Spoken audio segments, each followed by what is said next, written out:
recently learned that Iran has balked at the prospect of direct nuclear negotiations with the United States and Europe.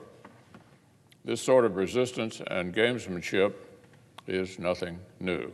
We've seen this before. Iran has long flouted international restrictions on its nuclear program, played hide and seek with UN inspectors, and failed to disclose the full scope of its nuclear research.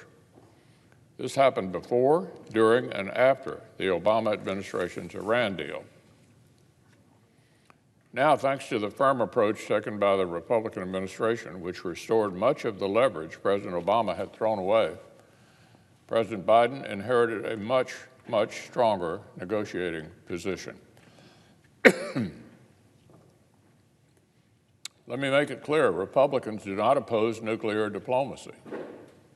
We hope the administration will secure a better, stronger, and more lasting deal than President Obama's.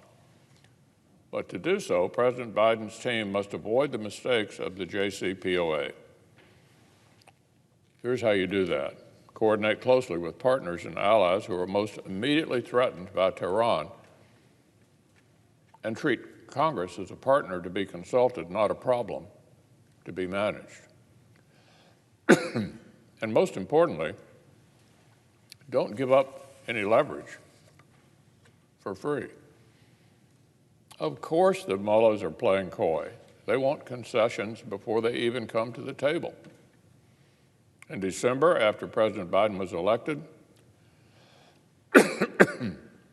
Iran's parliament reaffirmed their intent to continue acting out if sanctions were not eased.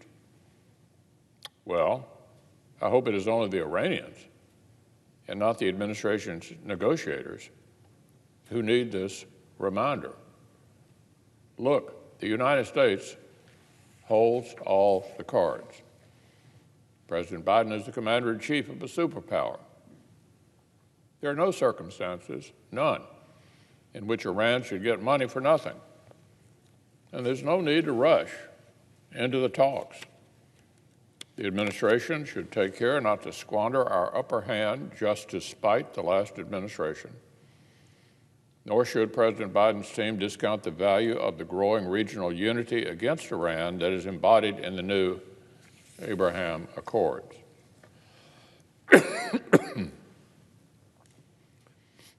Every day, headlines remind the world of the threat Iran and its proxies pose to peace and security. For example, the Iranian journalist Ruhollah Zam was lured back to the region from Europe, kidnapped and hanged after a sham trial just in December. The Lebanese activist Lachman Slim was an outspoken critic of Hezbollah until he was shot dead in his car. The regime has kept escalating its support for the Houthi rebels in Yemen, sending in deadlier, longer-range weapons and inciting terrorist threats.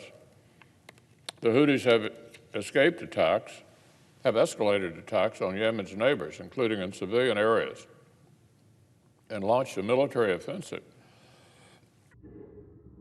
It's a military offensive that jeopardizes the peace negotiations being undertaken by UN Special Envoy Martin Griffiths. Just last week, an Israeli civilian shipping vessel pulled into port with a gaping damage from a missile attack. And Tehran's pet militias in Iraq have fired rocket barrages against our own American diplomatic and military facilities. They're communicating to the Biden administration in the mullah's preferred language, violence. Like I said over the weekend, President Biden was right to respond to this threat by authorizing strikes against targets belonging to Iranian proxy groups. The right decision. And he is right to recognize the need for new binding and enforceable constraints on Iran's nuclear capabilities. But ultimately, we need a comprehensive approach to confronting Iran.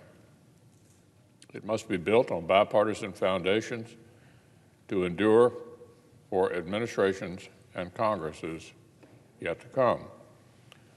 To get there, the administration must continue to meet Iranian aggression from a position of strength and consult closely with Congress for the sake of our own security and that of our friends and partners in the Ayatollah's backyard.